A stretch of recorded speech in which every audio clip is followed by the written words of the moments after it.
Back again. Stop Snitching, episode whatever it is. Yes, sir. Got my man, Jahleel. Yes, Jahleel sir. Coleman. I am Jahleel. Jahleel C Is it like back to Jahleel C? Jahleel C is like the brand, I guess, if you will. Okay. You want to know what's funny about this? So I've actually split myself into 3 people. Well, hold on. Okay. I gotta do the okay. intro. Okay, hold on. We can't get into it yet. We don't okay, wanna go too far So here's here, the deal. This once again, I think this is my little monologue coming into this that I've been thinking of. So That's awesome. I have never realized that I have been able to basically think of about 2 months worth of podcast material just based off of the friends that I have in my life. I have very, very cool, interesting people, whether they work for themselves or their job is really interesting, or they're just fun people to be around. I was like, oh, I can start to reach out to people I don't know, but I don't actually have to, like, yet. You are one of the people where I think we have been friends for a long time, since like middle school.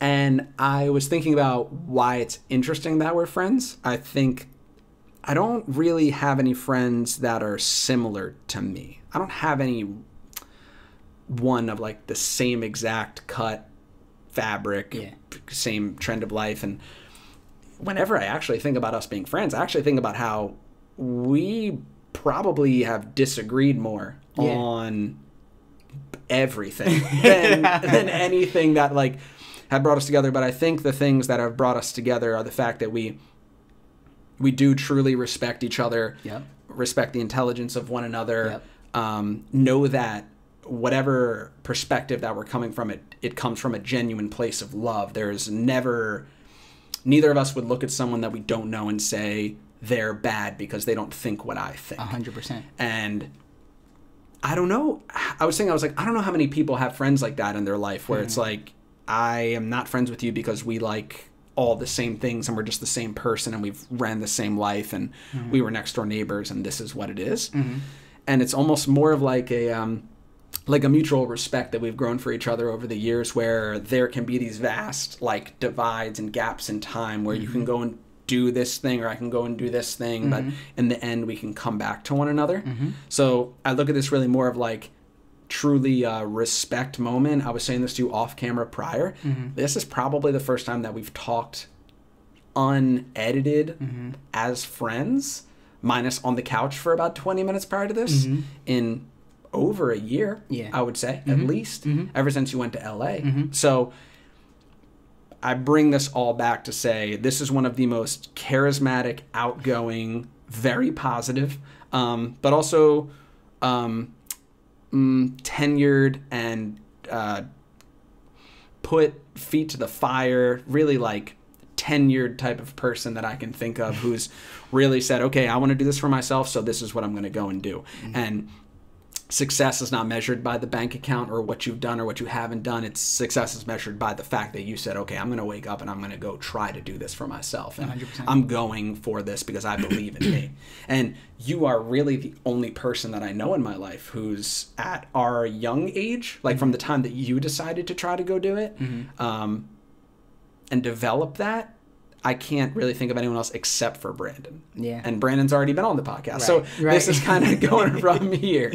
So I want to welcome Jahleel Coleman to the podcast, to Stop Snitching. I'm super, super, super excited about this. Thank you. Like I said, there's not really anything that I've thought about that I want to bring up with you, because I do look at this as like a reuniting of us and our friendship. And finally, we're at this point where I can have 2 people over my apartment again and drink wine and hang out for a second. 100%. So, yeah, that's really what I've got. But I mean, Jesus, man. You're the only friend I got on a red carpet. You're the only friend I got with celebrities and all this other crazy shit. So, to that extent, I know that doesn't define you, but there are plenty of stories that you can tell. And I really look at this as everyone that I've talked to so far, there's a story to be told. There's like a reason for talking to them. And I think you have many reasons to speak to, but I also am more interested now, which we'll get into, is what it's like now. You have run the gambit of starting to peaking, to plateauing, to peaking, to what you would think is a decline, to building yourself back up, to plateauing again, to peak. You are all over that, like, what do they call that for earthquakes? Size meters or whatever they clue. call it. Did not pay attention in that class. Year, did not pay. You know, I never experienced an earthquake in California. You've never experienced an earthquake in California? I thought that was like a given, bro. I always hear people like, yo, did you feel that earthquake? Or like, were you? And I'm like, oh, no, I was not there, or like, you know, I just didn't experience it. It didn't affect me. Yeah, no. But thank you, man. I really wanted to say, going into this podcast, thinking about ever since, you know, you hit me and was like, yo, let's do it. I really was thinking about like, man, what am I going to say on Nate's podcast? You know, like, because of what you talked about, we have two totally different perspectives of life, right? But what I came to find is that you have to surround yourself with people who don't think like you. The reason is, if you surround yourself with people who think like you, then you're going to be so rigid in your own train of thought that you will only abide by that particular principle. You think that life is that, but life is not what only you think. There's many perspectives of life. And I think that every single perspective of life absolutely should be respected, but it doesn't mean that you have to agree. And I think that when you have opposing views, it helps to shape you to have a world perspective. And that didn't really happen to me until I traveled. Like when I traveled and I was able to go to different places, you know, and be blessed enough, fortunate enough to be able to travel all around the world, like India, London, Paris, you know, like California, LA. Like LA in and of itself is like a melting pot of all different types of people from all different walks of life. And seeing all these different perspectives of life helped me to realize like, that particular lifestyle choice, maybe I don't agree with. This particular idea and philosophy, I don't necessarily agree with. But guess what I do? I do respect it, because I understand that that's how you were raised, or that's whatever train of decisions and life instances happened to where you came to that conclusion is valid to that person, even though I may not necessarily agree. So I think that everybody should be able to have a group of people around them who may not necessarily see life the same way that they do, but also that they get a chance to respect it, because it helps to broaden your perspective of life in and of itself. But when you get to that, because immediately what I think of nowadays is you say that and it sounds really, really, really good, but I would hate to say that I think most people would think like this, but I think that the popular thing to do is to get offended. 100%. Is to say, oh, well, they do this thing this way, and I am offended. Yeah. Cancel culture. I'm triggered and I'm canceled over this thing, and it's like, cancel culture. Whoa, hold up. You don't know this person. You can think because they have 100,000 followers on Twitter, they have a show on Netflix, or they don't, and they're just someone who has like one viral tweet or one viral photo that now I know them, and I'm offended by what they're doing. Like, is that something that when you grew up, you were, because I've said this to, well, for perspective of the podcast, people have seen this to Brandon, but really a lot of friends in my life, is that I never realized how important it was that I grew up with no friends that were similar to me. Not the same race, religion, creed, skin tone, nothing. All of my friends are basically drastically different than me. And I think that that's really led me into a life where when I see people who are different than me, I assume that that is the normal identity, like the circle that I'm around. And I'm just wondering, is that the same thing for you? Is that where you draw that from, where you're like, oh, I look at this as an opportunity. I don't look at this as a time for me to become the victim of walking into a social circle that maybe I'm uncomfortable in, or in a situation where I am holding my tongue right now. I'm not saying what I really feel because I understand this isn't the moment. Yeah. That last part, that is 110%. Because I want to be real with people. Yeah, this is like, I'm gonna keep it 1,000. Like, so that for me is something that I still am learning. There's holding your tongue. Yeah, the last part, because there's a lot of things that I feel very strongly about, but I'm at a point in my life where I don't like to speak on things until I'm educated about it. I want to know all that there is to know about that before I confess my point of view on something, right? And that's something that is across the board on many different things, from sports, you know what I'm saying? Because look, I will get buried, like being like my best friends, Brandon, Jeff, you know, they are adamant sports guys. You know, my family are adamant sports people. So I don't know what's going on necessarily every day in the NBA. You know, I know enough to be able to have conversation and things like that, but like I don't know enough to where I'm going to start talking about stats and this because I'm going to get buried in that argument. Right. So I'm not tapping in on that, you know. But across the board and other subjects and stuff like that, until I know that I know about something and I'm strong about it, then I'm going to confess it. But what I've been learning to do more in my life is to be able to just ask questions. Because instead of coming through with like a piercing, like you're subjected to what I think, what I feel, let me ask you a question. Let me learn about why you think the way that you think. And I feel like questions can guide people to be able to find the answers for themselves. Like the person that I look up to the most, he asked so many different questions. And he would ask them at the most pivotal times in his life. And when I would see, like, and I studied, you know, how he would respond, it was the questions that made people come to the conclusions themselves. And when people came to their own conclusions, it was like, wow, no, you're right. But I don't have to say it, you know, because you conclude what it is that your answer is. Yes. It's not forcing. And I feel like the base of what draws you to be able to have all of those different friends is because you vibrate on the frequency of love. Like, love helps you to choose. Love is not forced. Love never forces itself upon everything because love is patient. Love is kind. It's not self-seeking. It's not envious. You know, it's continuously looking for the absolute good in every situation, right? Yes. So it's like, I don't feel like it's necessary to have a forced opinion on you because I can just ask. And then you can conclude, you know, and then if but you ask you also me, have to accept. Correct. Right? You ask. If you, yeah. But you can't have the preconceived notion. You can't have the answering. You can't ask the question and desire the answer. 100. Is that fair? Absolutely. Okay, because that's it's. I think that people are going to make decisions. Like, people are going to do whatever they want to do. Like, whatever they feel is they're going to follow their heart. They got to do that. You know, and I cannot put my perspective of like what I expect of you or on you onto you. All that I can do is, when asked and when necessary, express my vantage point, and then after I express my vantage point, continue to love you through everything else, you know, throughout the rest of that. And then that's that. That's just how I feel. Okay, so we've already jumped into the heavy hitting stuff. Yeah, you went deep from the rip.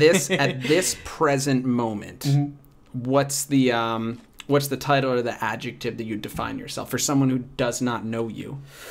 What do you do? What do you mean? Like, what do I do as far as... Someone asks you, Jahleel, what do you do? What is it that I do for a living? Yeah, what do you do? This is so interesting that you asked this question. Because real simple. Someone you don't know. Right on the street. What do you do? I create content for a living. I create content that helps to inspire, that helps to educate, and that helps to entertain. Like, that is the three pillars of my life: inspiration, creativity, you know, business. Like, those things are things that I define myself by because those are the things that I love.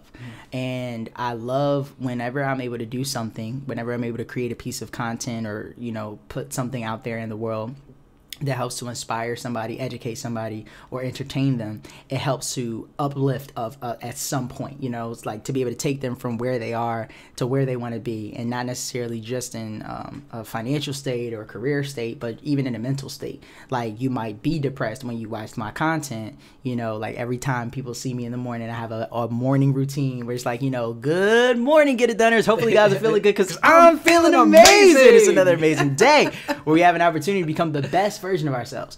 I'm doing that, and I'm saying a lot of that because I'm speaking to myself.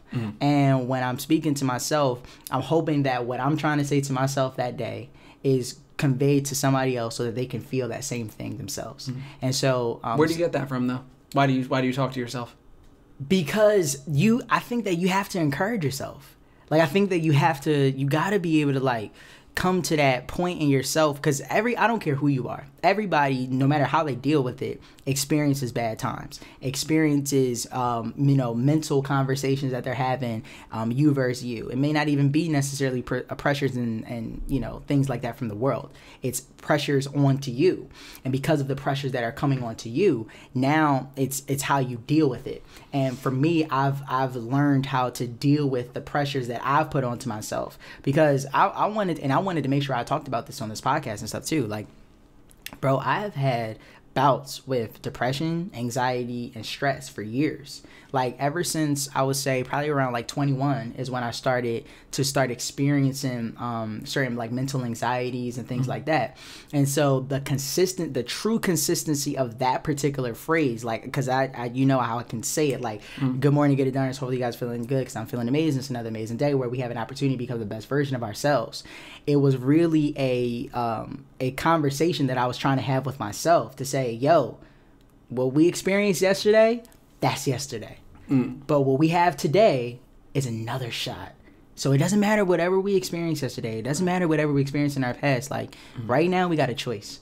And, it's an opportunity to not only encourage myself, but by encouraging myself, you get a chance to encourage somebody else. And I think that whenever you're going through something in your life where you're experiencing, some type of shortcoming, like failure, temporary season of, being down or whatever it is, you can encourage yourself and do good for somebody else in the process. And when you're doing good for somebody else, by default, it kind of like just helps you to kind of gain your own zone too. So it's the pay it forward mentality. 1,000%.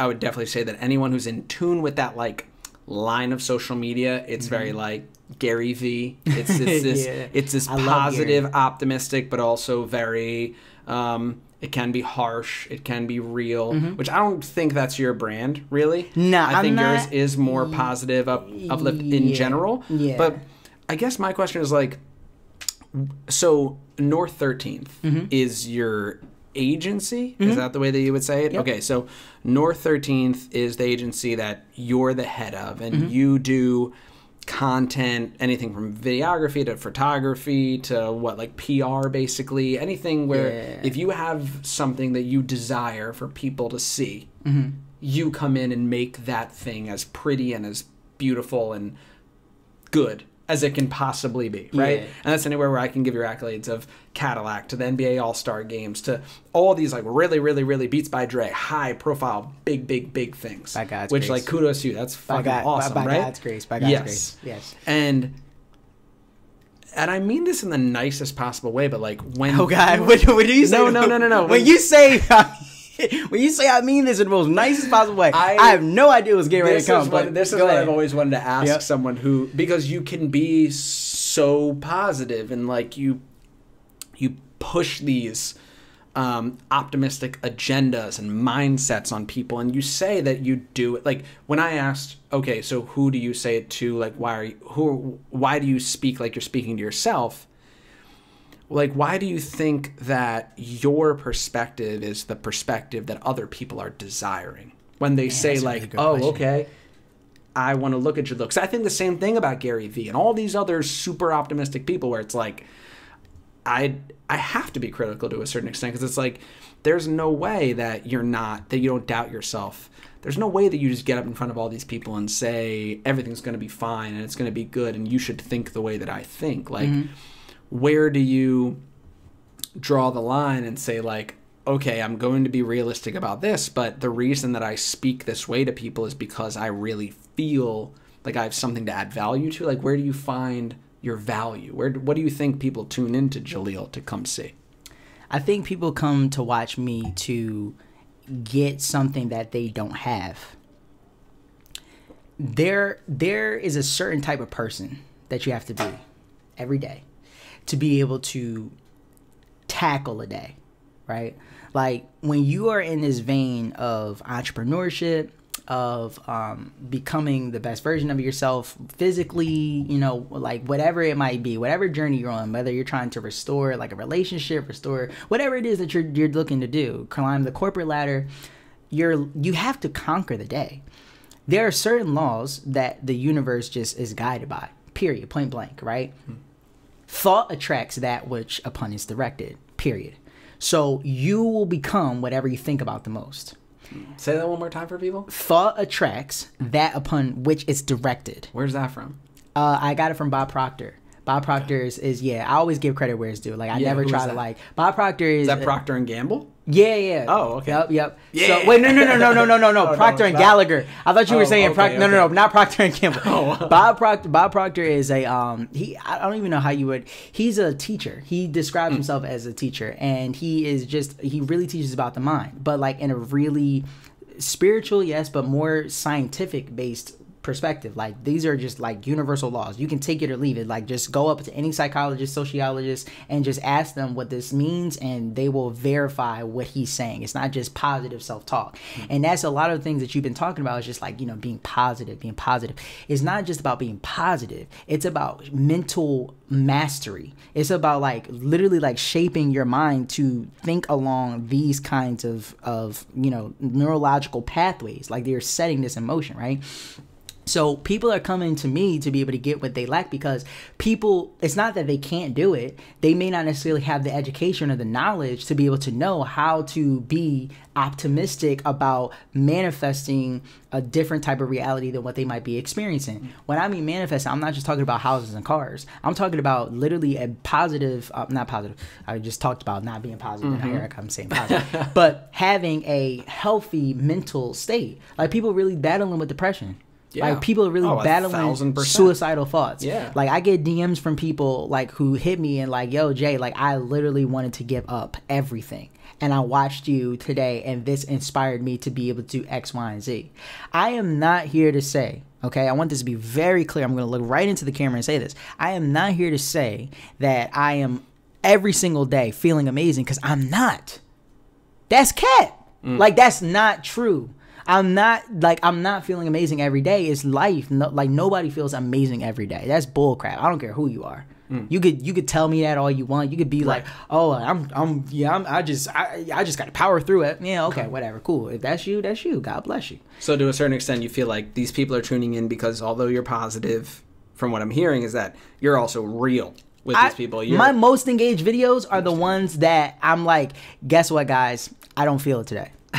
Straight up, because I've been that person. Right. I've been that person that's been, super optimistic when it's like, yo, we're gonna be on NBC. Darius just landed, this like, and Darius, for context for everybody who's watching or listening, is my brother, and I was managing him, and we, did a really cool situation with NBC, won this show called Songland. So it's like, we win a show with Songland, or Darius is doing a song with Kanye, or we just landed Cadillac as a client, something like that. It's like, yeah, I'm fired up. But then there's those times where, like LA happens to you, and I go out to LA and I'm out there in my apartment, and then we have to move out of our apartment because we literally can't afford it anymore. You know what I'm saying? Like those, and I posted that moment. That moment was documented, where I said, hey, let me have a real moment with you. I can't be in this apartment anymore.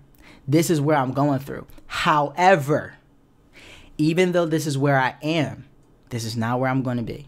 Even though this is where I am, I know where I'm going, because I'm just this type of person, man. Like just off camera, on camera, or whatever. I'm the type of person where it doesn't matter how down I get. I'm going to find a way to get out of my situation and manifest the dreams that God has for me, because I know I'm sitting here on this earth for a reason. I genuinely believe that I've been sent here to this earth to be able to help people. To be able to help people get from where they are to where they want to be in every single type of way. And because that's just who I am as a person and who I am as an individual, all that I'm doing on social media, or that I'm doing, when I have these kind of interactions, these kind of talks, these creating content, whatever it is, I'm just spreading out who I naturally just am. Right. And I don't have any apologies about that. North 13th. The idea that there is this like entity that pushes this along for you. I know you, so I know there's a lot of different pieces of this thing. But coming out of high school, just because I know you, coming out of high school, no college, you want to move straight into your life. You want to go straight into business. What's the inspiration for North 13th? Why North 13th? Yeah. Man. The name specifically, actually. I mean, like, what's that? North 13th is my grandmom's street in Philadelphia. North 13th is the place where I really began to, like, have an imagination, because when we were teenagers, like, every weekend, I was always hanging out with my cousins. I was always with my nieces, my nephews, and my cousins, but we were raised all like brothers. So we were always together, like always. And we were always just doing stuff. We were doing social media stuff before YouTube became a thing, before Vine became a thing, before like social media culture became a thing. We would just do that kind of prank stuff just for fun. Mm-hmm. Like, it was just like who we were, you know what I mean? We would come up with singing videos, and we would do like, you know, skits and like all types of stuff, man. We would come up with like ads. Like, it was just naturally who we are. My grandmom always told us two things that was like guiding principles that we always just live by, and that was love God and treat people good.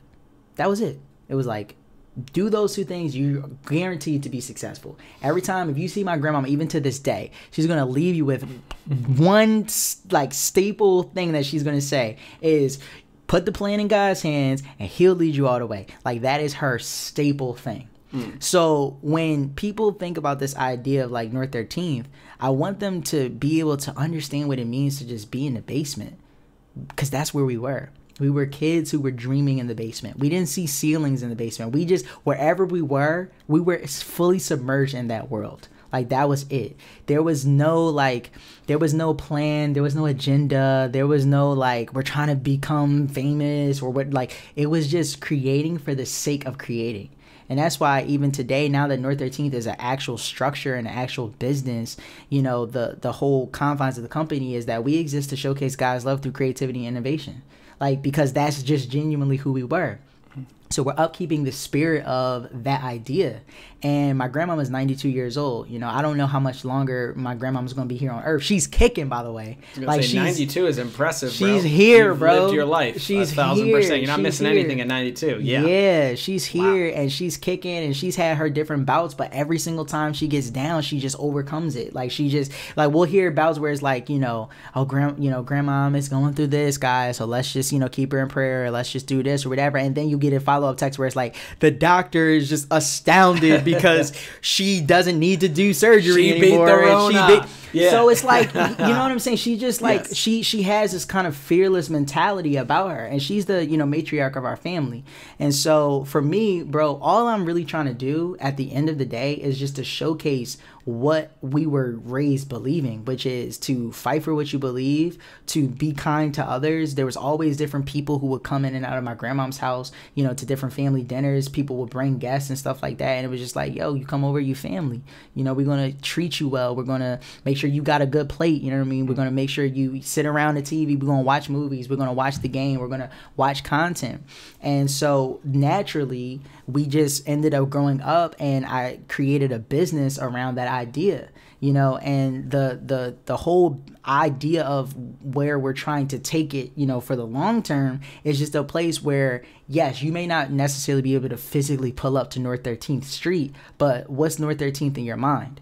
Come over in your mind. Come over and kick it at my grandma's house in your mind. Escape the problems and pains and stresses of what life might be throwing your way in this moment, and you can come over, you know what I'm saying, get a plate. You know, obviously I don't know how you get a plate in your mind, but you understand, like, right, but a plate of the content, a plate of the content, of what someone would want. Watch what we're doing, like, you know what I'm saying? Eventually when we have merchandise, and we've been talking about that, you know, kind of stuff, like, you know, soon, like, where the feeling of home, what does home feel like to you? You know, what is that place where you can, I've said this so many different times, and I think it's going to be a campaign that we're going to end up creating, but it's like, I want you to escape to reality, not escape from reality. And if we can create that kind of a culture. What does that mean? I want you to escape to a reality that you really want. Because so many different people have realities so like it's that they hate. Yeah. Okay. Like, so my grandpa, he was a guy from, you know, Augusta, Georgia, you know, like no real education. You know, he had a 4th grade education, literally. Like, think about that. Wow. Yeah. 4th grade education. Nothing. he's cleaning the inside of like chemical factory plants, right? Like literally like by a harness hanging, cleaning the inside of chemical factory plants. They start off in North Philly, like in the bottom. I'm talking like my dad is waking up in the mornings, my, aunties and them, they waking up in the mornings, blood running down the sidewalk. Like they in the trenches for real. My grandpa makes a decision to be able to help to get my family from the bottom to progress, like a progressive, lifestyle. And that was North 13th Street. Like that house symbolized getting out of where they were to like better. Okay. And they were the first among all types of, different white people that were in that area to be the first, like one, or I think like the second black family that actually moved on in that street. So the idea of the brand in and of itself, it represents progress. It represents being able to like get yourself elevated to be able to move from where you are eventually to where you want to be. Yeah. And so my life is centered around this idea of embodying that principle. North 13th is embodied around that principle. Whether it's a 30-second ad that you watch that we produce for a top brand or ourselves, or whether it's a 3-minute song that you might listen to that my brother records, or a 30-minute vlog or whatever I might produce, that Brandon might produce, or whatever, that every single way that you're interacting with North 13th will lead you home, whether it's the home that you've always wanted or the home that you've always known. That was very good. Thanks, man. That's very good. I'm not gonna lie, I was like, oh wow, you got the whole thing open. So that's beautiful. One of the first times that I recognized, because I think it's different when you're like friends with someone, so you know who this person is. So I'm a little less like, I'm more cut through the bullshit straight to like, I think I see Jahleel in this moment. But one of the first moments that I like really registered was, and I don't know how the part of you played in this, and I don't actually know, I haven't talked to you about this, is when I saw Darius, who's your brother, post up that sample from Tory Lanez and that song. And I was like, oh shit. Like for people who don't know, Darius, Jahleel's brother, whom you manage and what all this other stuff. Was managing. So we're no longer like, I don't manage Darius anymore. This podcast will kind of break that news. I don't manage. Oh, excuse me. Okay. I don't manage Darius anymore, but we are definitely still close as jacks. Like, that's my brother. There's no bad blood. It just was a business decision that, was made that just made sense. But just wanted to make sure. Well, fantastic. Regardless, in the moment when he was on Songland, you were managing him, right? Okay. So the Kelsey Ballerini song. I listened to that song from her and liked that song. It must have, I guess, because when he's on the show and he wins, the song's already recorded from her. So it's like this whole, 30-minute basically transition of, oh, you win. This is the song. This is her song. It's on the next day. And I just listened to the song. I was like, yo, I've never heard this country artist before. And she's like country pop, whatever it is. I was like, oh, this song is great. Yeah. Like, I love this song. Yeah. And then literally it was like the morning I was driving my car. I listened to that song. It was like a New Friday song on Spotify or whatever. And then like at lunchtime or whatever, I look at my phone, obviously, because the way I engage with you on social media, your thing pops up or Darius's thing pops up. And I was like, wait, that's his song? Like, he wrote that song, this all stuff. I was like, this is the coolest thing ever. What? So I had that moment with Kelsey Ballerini, and then there's this other moment that I don't know how much you want to get into with that, with the Tory Lanez sample of the sound or whatever. But I was like, oh, this is like real. Like, this is not some petty BS anymore. This is major artists in the trenches, that, as you would say, like, so I was like, oh, I'm sure that sucks, but also I'm looking from it from that counter perspective for you. Is there also a moment of like, oh, this is like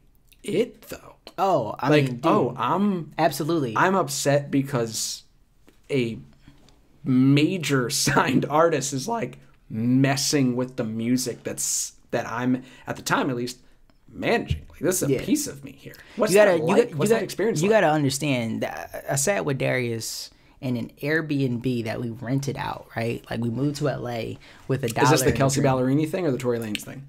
This is exception. Okay.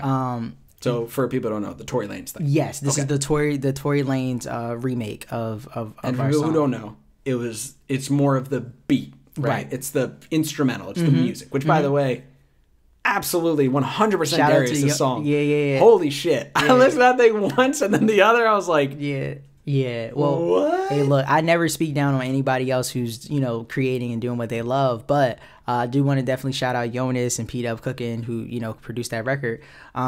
Basically, that particular song, me and Darius and cousin Chris, we moved out to LA with $1 and a dream. And we were in an Airbnb that was our apartment. And Darius wrote, me and him co-A&R'd the project off of YouTube beats, because all we were trying to do at that point in time was just to prove that you don't need a big budget to be able to do a project and a song or whatever it was. So that song I just found on YouTube, and I just was like, Did you find it on YouTube? YouTube? I found that song. Man, that's crazy, bro. Yeah, I was listening. I was just going through, just trying to find different records, because we were just trying to do it. Again, back to the whole idea of being in the basement. Like, we always have this we're in the basement mentality. Like, we're just constantly just trying to do whatever we can on our end, because we're never going to be the type of people where, success doesn't manifest because we sat by on the sidelines and complained and was like, oh, woe is me, it didn't happen, and this person did this, and if we had this. Nah, we're not those people. We're going to figure out and find a way to be able to make it happen. You got to be able to find a way to go out there and make something happen with your life, right? So we were in the Airbnb, and I found that song. I let him hear it. He was like, yo, I think this is dope. He cut that song. I promise you, wrote, cut, and finished the song maybe in 30 minutes. Wow. I am not kidding you. Like, this is literally, like, I put on my grandfather's grave. 30 minutes, wrote, recorded it, backs and everything. We listened to that song and we were like, yeah, this is going to be a hit. Like, this is going to do really well. Like, people are going to love this song. We put it out. And then, of course, people loved it. We did a video for it and everything like that, really, really well. And so, now just fast forwarding to be able to have other talent at, with more visibility, because I don't think that it's necessarily better talent or higher or better. It's just more visibility. To do it, it just validates the fact that we know what we're doing. Mm-hmm. You know what I'm saying? And like, that was really all that it's ever been for us. We've always been people where it's like, we know we're dope. And because we know we're dope and we're doing what we love to do, we do it for the love of what we do. It's not about, like the fame and the notoriety and the this and the that. Of course, we want to impact millions of people, obviously. But the real is, we love what we do every day. So the accomplishment of whatever we're doing is because we get a chance to do it every day. And we get a chance to wake up and create. As long as we get a chance to do that, that's the success, But is it a little cool, though? Is it a little cool when you're in that moment? You're like, damn, this is weird. It's cool, but you gotta in figure the mix to a certain extent where. But you got to figure, like, after you've met Drake, after you've talked, you've worked with, like, these different celebrity people, like, you've been in the studio with X, Y, and Z. You understand that this atmosphere kind of ruminates. Like, these things cycle. People think, that's what people, man, I hate this. That's what people think about, like when you're in that vein, you got to figure, like, there's no difference between somebody else that's on, like, everybody who's looking at social media right now, these influencers that you love, looking at celebrities that you love and all these things. There is no difference between you and that person. There's none, except more visibility. Like, some of the artists that we love today and stuff too, their music isn't necessarily better than the next person who has 1,000 listeners on SoundCloud or whatever it is. There's no difference except that they have more visibility. And that's why I keep saying they have more visibility. It doesn't make them better or worse. It just means they have more visibility. Right. It's almost like more opinion around the thing. Absolutely. It doesn't matter positive or negative. Absolutely. Right? It could be WAP or it could be free falling. Like 100%. Either one of those things is going to get plays regardless. Absolutely. Of whether you like it or whether you don't like it. There's more music that I truly enjoy and artists that I truly enjoy that don't have buzz. And in a sense of, like, they're publicly, like Billboard awards and all that stuff. And then people who are actually charting musicians, you know what I'm saying? I love both of them, but we have to stop getting this mentality around the fact that, like, people who are are the best are the ones who have the most visibility. I think music is subjective. So it's like you can say somebody is the best, but it's like visibility speaks towards that. There's a lot of back end, things that go on to make that happen that most people give, light to, I think sometimes. So I think that if you like a song and you think it's dope, you should rock with it. If you wake up every single day and you're doing what you love to do, you should continue to rock with it. That's just my opinion. Let me ask you this follow-up question to the merch idea. So being tuned in to a certain extent I've been heavy in YouTube. I probably watch more YouTube content than I do on anything else. Like I would watch YouTube like the way that most people watch Netflix, with whatever, vlogging, just straight up content, trending page, all podcasts. Oh my God, the amount of comedy podcasts, regular podcasts, everything I listen to is insane. And there's all this trend toward the merch. Now, from my perspective, I would assume the margins on that are crazy, and that's where you make your money. And it's because, for anyone who doesn't know, if you're doing a podcast, at least at this level, but even I would assume at the bigger levels, even at the big ones, like the Joe Rogan Experience or anything like that, I don't assume that those people are getting paid to be on that podcast, because the amount of influence that you get off of that experience is going to change your career to a certain extent, right? It's like these people go on here to have a great look for an hour to 3 hours to 5 hours, and people fall in love with you, they follow you, and they go to your shows, they follow your content, and that's where you make your money. But these things change with like David Dobrik or all these other people, where it's like, oh, these people are making like millions of dollars off of merch. Now, I'm not saying that's where you are or that's the desired outcome, but to a certain extent, is the merch there because it really is the best? It's the best movement toward like profitability. We can use this to cycle this into the content, into making moves, into creating profit. 100%. And it's a self-sufficient way of moving the wheel. Yeah. Or am I just crazy? No, I think that it's 100% that, right?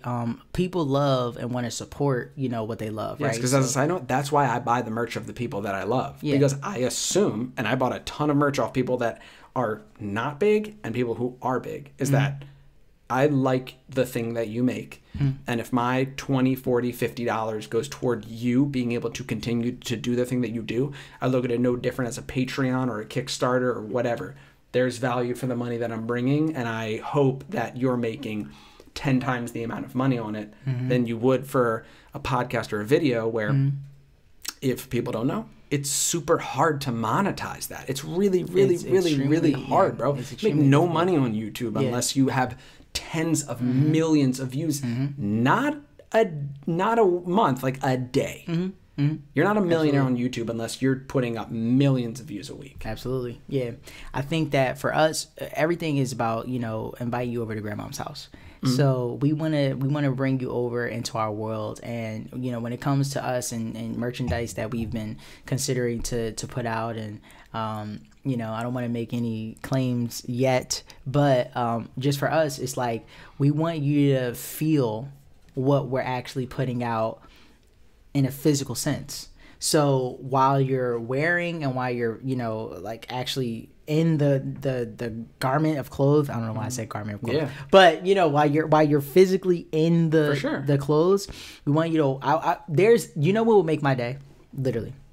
What's going to make my day is seeing somebody in a North 13th hoodie, watching, on a Saturday morning, watching YouTube content or watching whatever it is that we put out. Like, that is going to make my entire day, because you're going to feel the feeling of home. Again, you may not necessarily be able to physically come to my grandmother's house and that feeling that we have, that I felt growing up as a kid, but for you to be able to create that environment in your own house, for you to have your own type of North 13th experience in your own world, that would make my day. Because I know for that if you binge watch the content and, you're just watching all day, whether it's 30 minutes or, 2 hours worth of content you're watching, you get a chance for those 2 hours to escape to reality.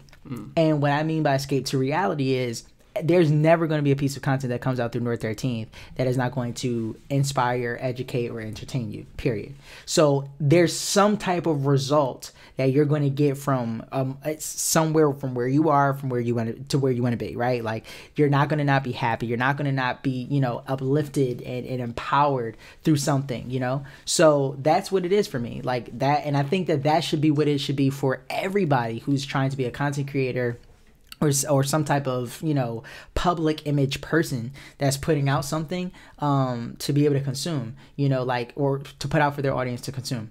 Like, your audience should consume the thing that you want, right, because you are creating some type of an experience for them. It should really be tender love and care that's put into it. Like, when we put out merch, I can promise you it is going to be real tender love and care that's put into that, like real thought, real thoughtfulness, and to really make people to want to be involved. And then using those proceeds and those funds to, like you said, be able to recycle back into right. And that's what I think is the most important thing is I think the best people that create and make merch and cycle that through, or have a Patreon, do something where the money really is going back to this person, is all of those creators and their audience understand there's a reason for this type of engagement. It's different than just watching the video. You bringing the sales to the person also creates better content. Like, if you like me now, buy my sweatshirt and see what this content looks like. 100%. People don't understand that, and that's what I want everyone to understand. Is like, yo, if you support someone like Jahleel, you support someone like anyone who has someone that wants to push the ball forward. If you like what they're making, people don't understand. There's a huge difference between having $100 and $1,000. Yep. You can change the landscape of your life, bro, and they 1,000%. Don't understand that. They think, oh well, I'm just buying this because he's trying to just make money. No, it's like, no, bro, I have enough money to live off of whatever. I want to be able to make better things. And that is, again, it goes back to my mentor, and he's literally like my big brother. His name is Jason White. He lives by this philosophy that he's passed on to me, and it's this one simple mantra. It's so simple. It's been said for, I don't know, however many years, but it's just so simple. Do what you love. Do what you love. Do what sets your soul on fire every single day.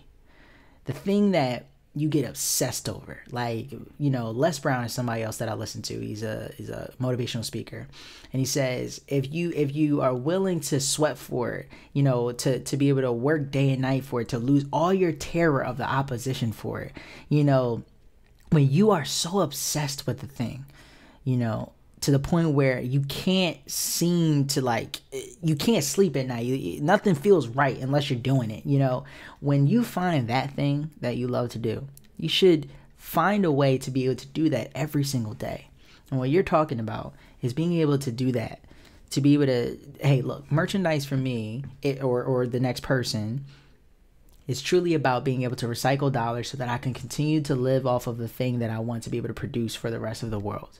The reason why, you know, the Elon Musks and the Kanye Wests and all these people are able to create these amazing products and, you know, innovations for us is because there's capital in place that they have to be able to draw on those resources to then create the things that their mind goes and does. You know, like, they're not worried about lifestyle. They're not worried about, you know, mundane bills and things like that they, you know, got to do day to day. Like, they're just creating for a living. Like, every single day, it's just like, yeah, what would that life be like? Want to just wake up. Let's go to the moon. Like, let's go. Do you know what I'm saying? Yes. And so absolutely, bro.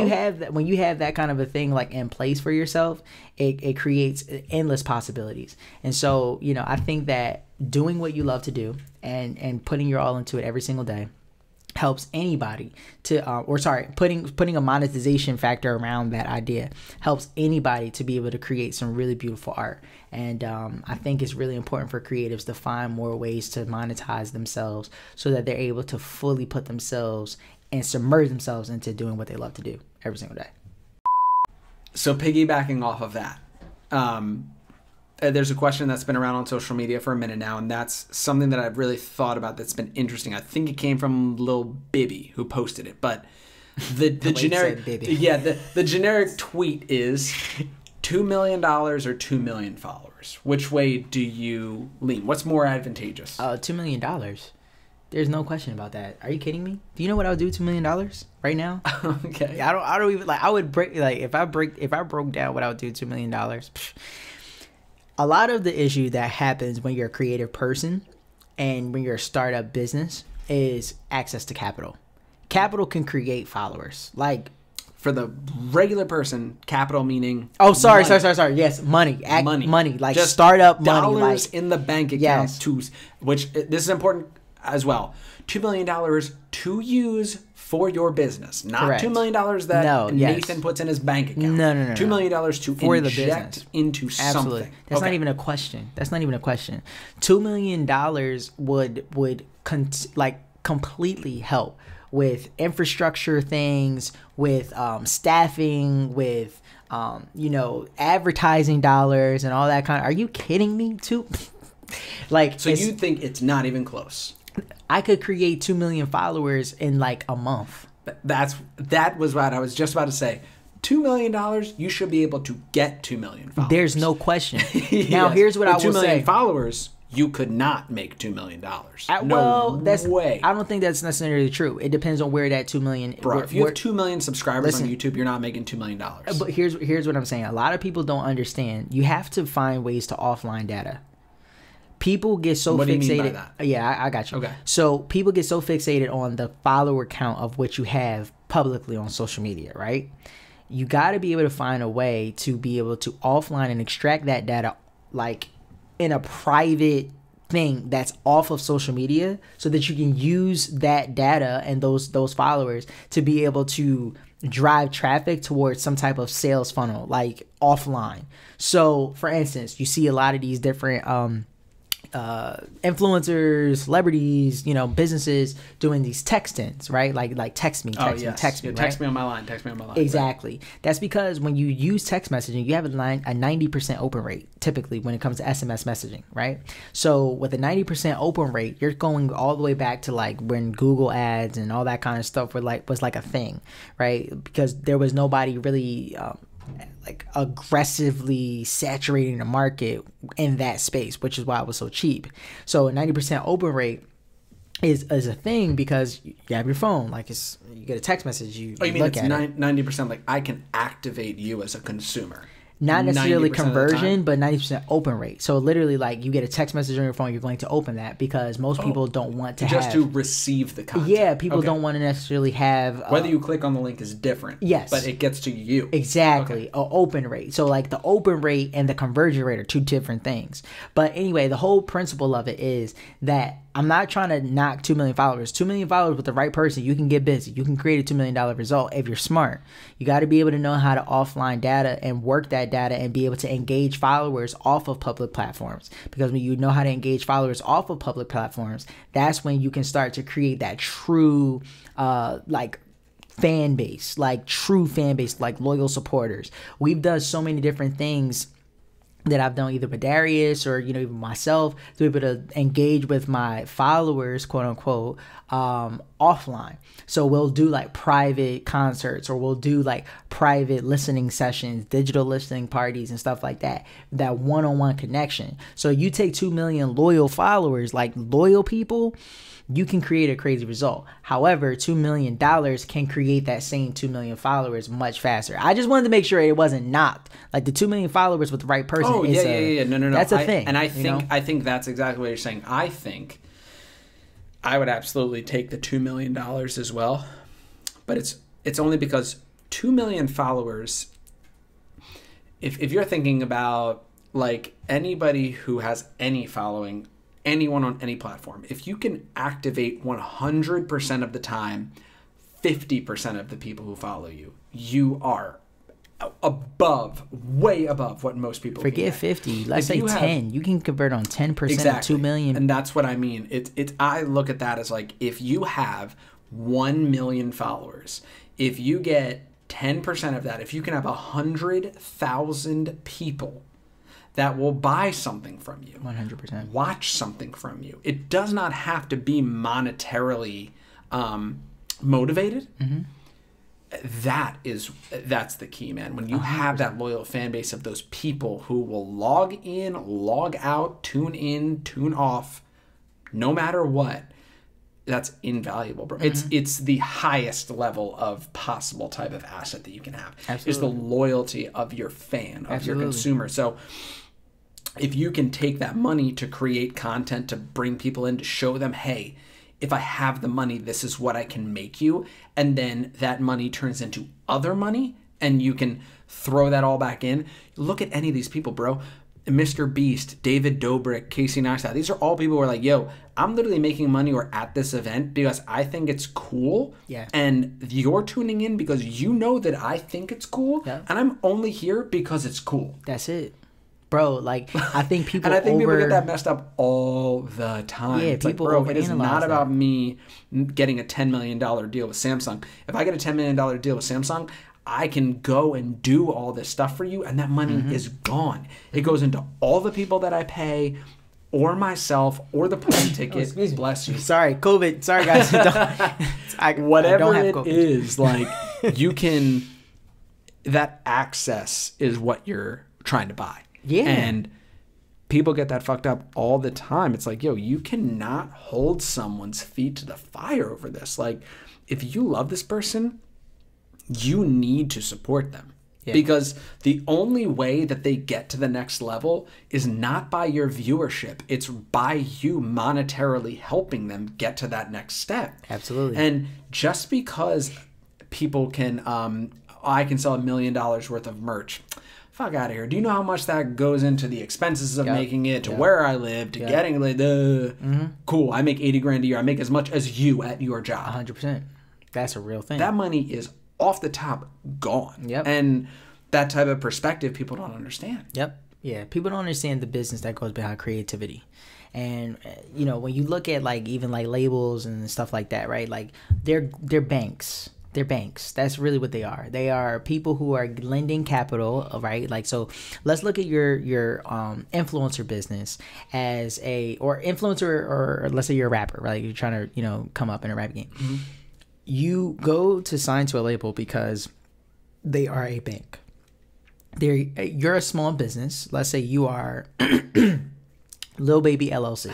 Right? Jahleel C. Right. LLC. Okay, let's use me. Exactly, that's way better. That's way better. Lil Shout out to Lil Baby. Baby. I love check, but that's fine. Yes. Yeah. So Jahleel C. LLC, right? And I'm trying to sign. I'm a rapper. I'm trying to come up, and I'm trying to sign to whatever label.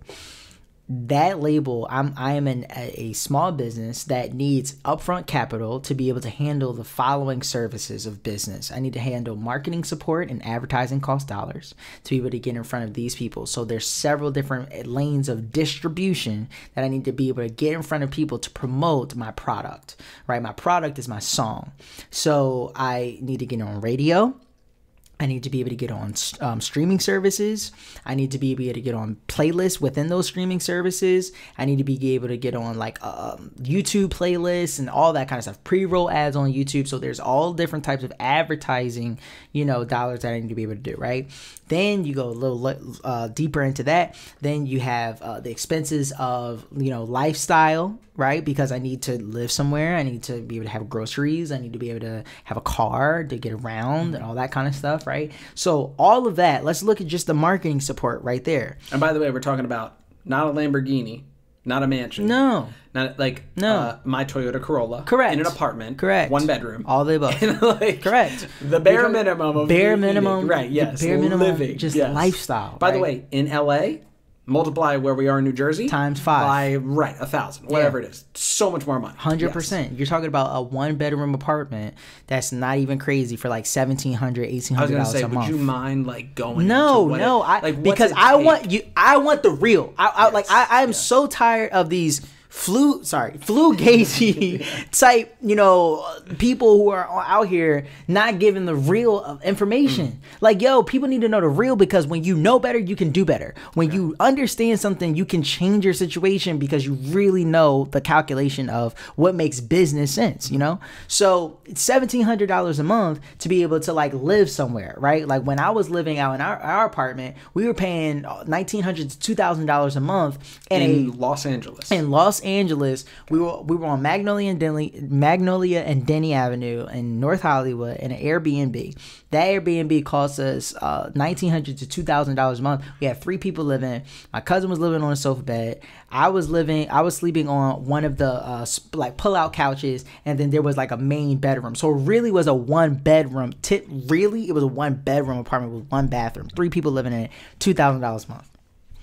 Like, you're in LA, you're in this environment of individuals, and we didn't have a car, so we're Ubering everywhere. You know, well, sorry, I didn't have a car. Chris didn't have a car. Darius had his car. We would kind of share the car, but like for the most part, I was Ubering and stuff like that around to get to different meetings and stuff like that. The gas prices are like $4 a gallon. I was gonna say, out in California, bro, you're paying so much money out the wazoo, bro, out the wazoo. So you're paying all of these exorbitant amount of fees. So again, back to just the bare basics of minimum like business practicality.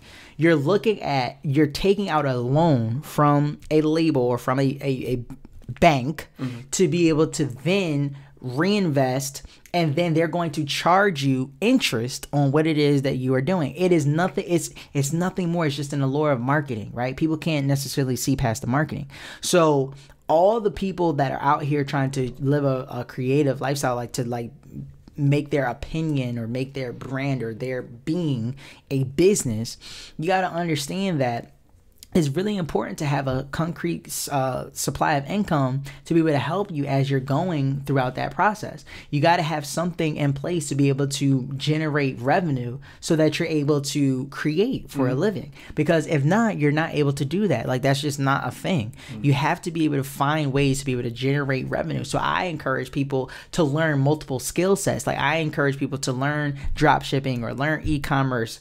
These are booming industries that you can get involved with you know, not as much capital as, you know, like $25,000 to start a business or whatever, but you can start that business with like $5,000, $3,000, $1,000, $2,000, whatever it is, to be able to kind of get something off the ground. You know, if you have to do a t-shirt business, you have to do a t-shirt business. Right. But I think that people should learn things like Facebook advertising. I think that people should learn things like, you know, how to monetize YouTubers, especially when it comes to like pre-roll advertising and stuff like that. You have to find ways to be able to get distribution for yourself on your own, because then in that point you won't necessarily need a label or something like that to be able to get you, you know, up and off the ground. But you have to have something in place, otherwise you're fooling yourself. Like, people have all of these crazy clickbaits on YouTube. Start for $10. Right. I started this for this. Now you're capping. You're capping, and you're trying to get clickbait, which is cool. I mean, I get it. You got to get your views. Right. But at the end of the day, let's not lie to the people, man, because at the end of the day, people need real information so they can go out there and change their lives. Because there's great people who have great talent that are undiscovered, but because they don't have the business acumen and they don't understand the real like business behind the situation, they don't get it. I learned this where North 13 really came from as far as the structure and the entity. I always had the model in my mind, ever since I was like 17 years old. I was in Mr. Ackley's class in chemistry, drawing the model. By the way, of like a goat. Yo, Mr. Ackley, I love, if he's watching this, yo, shout out to you, Mr. Ackley. You're incredible. But I remember being in chemistry class, drawing out the model of different revenue streams that would generate into this one parent company. Like, I always had this multiplex model in mind of like what I wanted to do, which is what North 13th has become. But the main thing is like, dang, I forget what I was about to say. What were we talking about? We were talking about the multiple revenue streams. Yes. And the advertising and the merchandise and living in LA and the dollar amount that it takes to get there. Having no car. I appreciate you're really trying to help me right now. I know it was something along the line of like I was drawing out these multiple ways to be able to kind of like generate income off of underneath the umbrella of like one parent company, and that's where North 13th really nailed it. Actually, thank you for that. I was like, it came from it was 2017. I was at Revolt Music Conference, and I saw the model actually work the perfect way that I wanted it to work. It was me there as the talent. Right, I was hired as talent to be able to do a Snapchat takeover for the weekend for Revolt, to be able to showcase the perspective of what was happening in the weekend. And I was like, okay. Thank you. Very cool. Appreciate it. I remember that moment. I was very happy to see you on Revolt TV with Diddy. Yes. Yeah, thank you. You got it, yes. Thank you. So that I was hired there. Cadillac had sponsored me to be able to be a part of that opportunity, right? Sheesh. Then while I was... 2 revenue streams off rip. No, not yet. We're not done yet. Revolt and Cadillac? We're not done yet. Okay. So this is more than on 2. This is the way that we had set it up. So it was like I was the talent. Then I was like, well, listen, Cadillac needs a perspective to be able to showcase like the fact that they were here. So let my agency come in and showcase the behind the scenes of from Cadillac's perspective of what the weekend looked like. So I was like, listen, you don't have to worry, because this is what a lot of people don't understand. A lot of people don't understand that you have to be willing to serve before you can swipe. You got to serve before the swipe. What does that mean? What serve before the swipe means is you got to be willing to serve before you can actually swipe for a transaction. You can ask and request money, because you need to be willing to get your foot in the door, however you need to get your foot in the door, and then request the money, because you got to get your skill set up. I know you're going off right now. And this is what I want to hear. Yeah. But I think it's very important for people to hear. Mm-hmm. Would you say that from the beginning, getting an opportunity like going to a Revolt conference, the opportunity of going to the NBA All-Star game, the opportunity of going to a Cadillac new line for a car, you have to say yes to that for little to no money? Absolutely.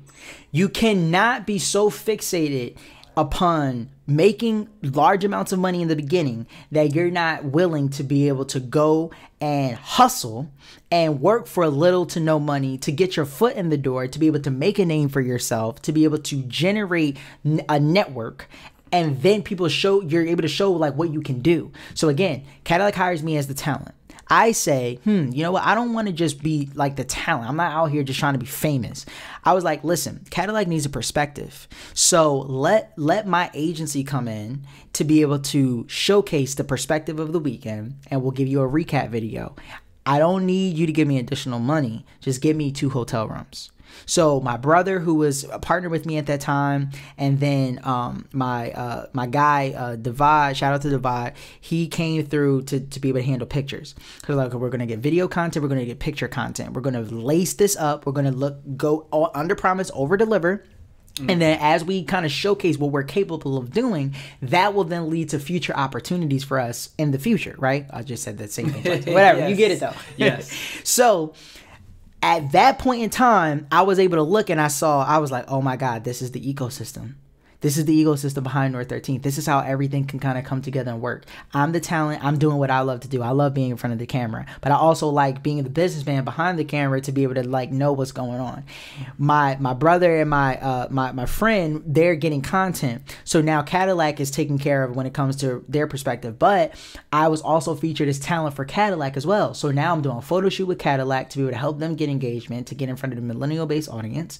Then we got picture content going there. We have picture content going on wherever Cadillac placements are throughout this entire event. And then we also are doing a video recap of the entire 3-day weekend and my Snapchat takeover. So it's a win-win-win-win perspective. But hey, wait, there's more. Here's the hook, line, sinker. Darius, my brother, who is at that point in time, distributing music through, we put together like a label just for the sake of distribution, like just to get his records out there. He put together a song to be able to showcase the weekend. So we use his latest song and single that's being dropped as the song for the recap of the video. And we say, you don't have to worry about single licensing for this. We'll just give it to you for free. You can just use it. So now the production, talent, music, and for my public socials now, I'm looked at as X, Y, and Z. You see what I'm saying? Yes. Everything came together, and that's where it was like, yo, all of this can be done in-house. And then that goes with the brand, North 13th. It's all in-house, in Grandmom's house, because this is what we were always doing. Right. We hear, obviously, a lot about the networking, the money, all that stuff, but especially nowadays with millennials or any sort of person, I think a lot of what we talk about is work-life balance. What it really fully takes to dedicate yourself to something 100% and the things that you give up. So I ask people this a lot of the times. I'm hoping you can be as concise as possible with this question, but can you give me, if you're full on into a project like this, are you working 15 hours a day? Are you working 12 hours a day, 10 hours a day, 18 hours a day? Or what? Give us a sense of that. It's your life. Like, I don't want to give the false sense of reality that, I'm not saying that work-life balance is not a thing. It is. And I've created it more for myself more now than ever, right? But it's your life. When you love what you're trying to do and when you're obsessed with the vision of what you're trying to achieve, you don't have like a start and stop button. It's just your life. Mm-hmm. And I think that you have to make that as much of a priority than you do your family, than you do the things that you love, hobbies that you might be, into, consuming content, spending time with yourself, therapy, like self-love, all those things. Those things are all important as well.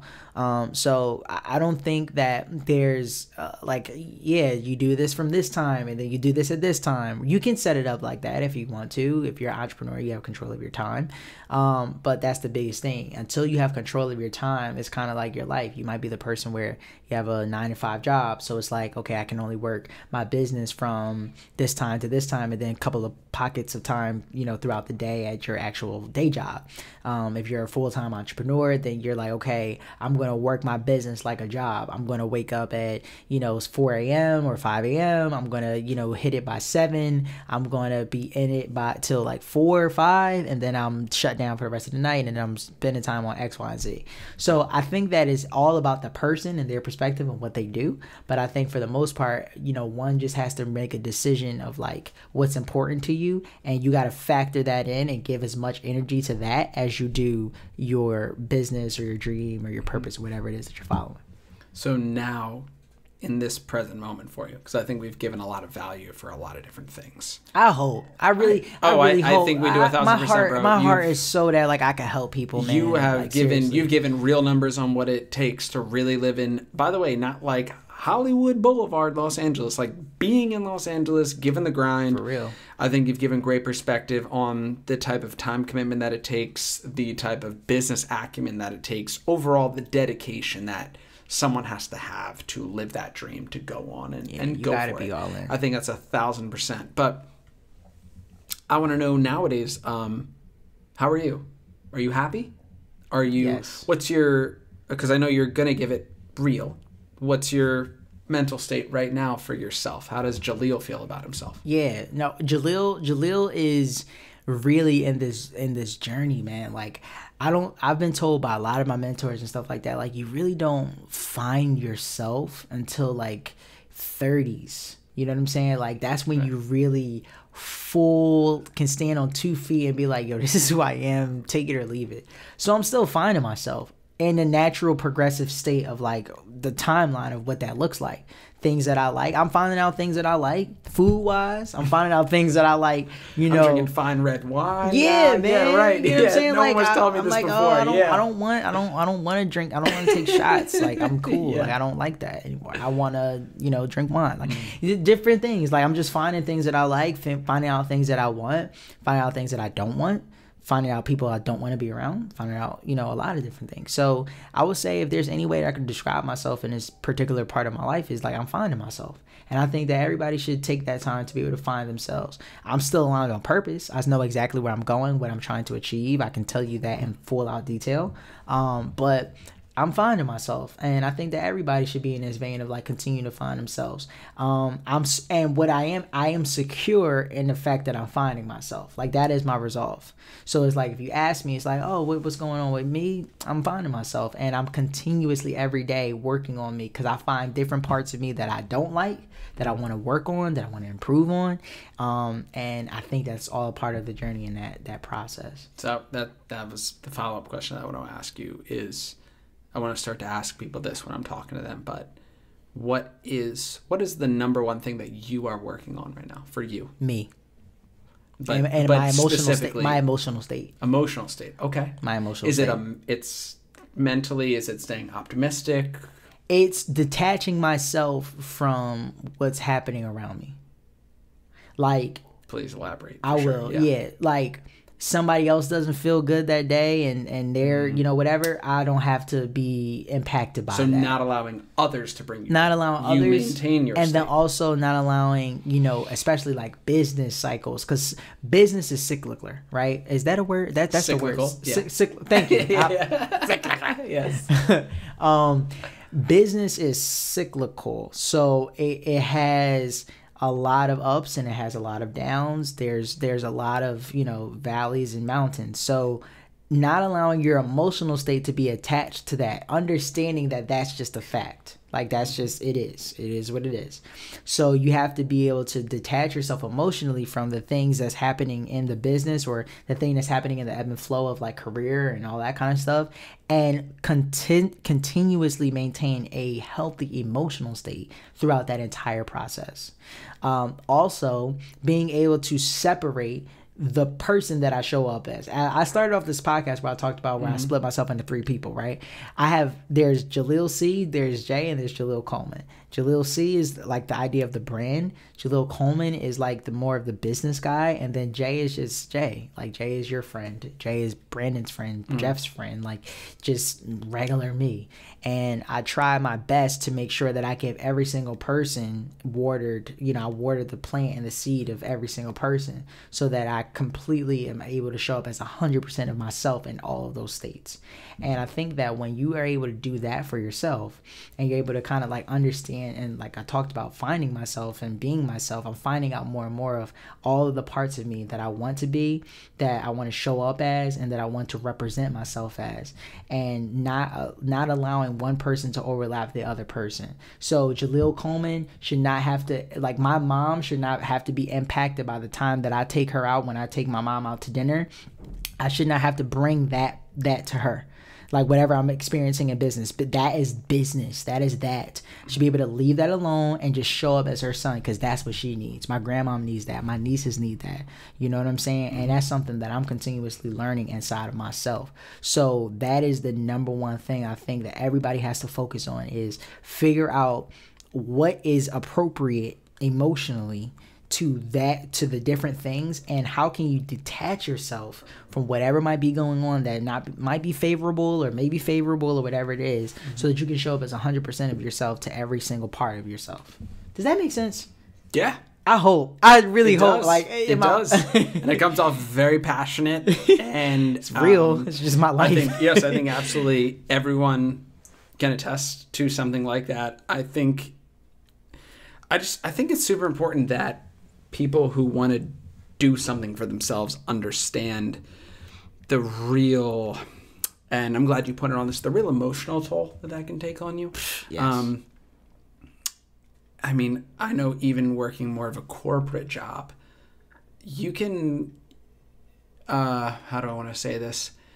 You need to understand every day, and I tell myself this literally every day that I wake up before I go to work. Business is not personal. No. This is separate from me, and it doesn't mean that it's not real, but it does mean that it's business. Is what you do. It's not who you are.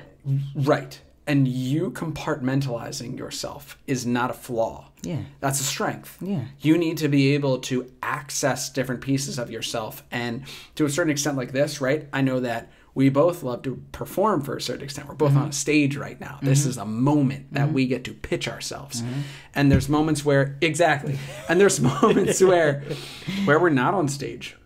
And there's moments that I wouldn't bring up on here. There's moments that you enjoy someone because there's a true personal moment happening 1000%. here. And that personal moment is completely separate than business. Business is nothing that you should be taking as, I'm a bad person, I did this wrong, this, that, and the third. Business has so much to do with interpersonal relationships, where if you're at a giant corporate structure, it's every individual person coming in.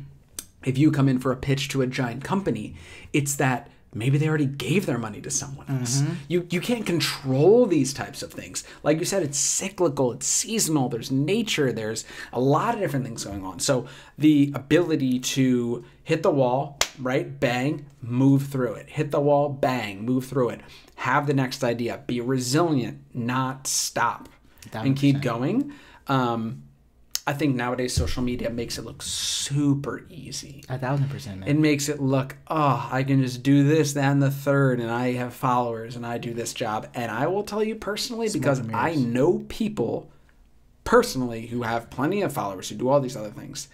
They do jobs that they don't want to do. They do jobs to make money. They do jobs to do things to fulfill what they want in their public life. Mm-hmm. And that's nothing to ever be like, oh, they're not doing this full time, then they're not real. They're doing this full time. That's not the same thing. It's like, not everyone can be a full-time entrepreneur like you. Like, you figure it out, you go for it, and whatever it takes someone to figure this out. Like I said with this podcast, like, I would love for this to be my life. I would love to be able to do this all the time. There's absolutely no money that comes in from this. Right. That's why I text you. That's why I text Brandon. Like, yo, I don't want to overdo either of you with helping me or with setting this up. Like, I have really nothing to offer you other than the platform. So let me give you the best possible platform to go from there. Mm-hmm. And that has to be enough. Like, you have to be able to reach people and say, hey, I'm giving you my absolute all. This is the best possible product that I can give you.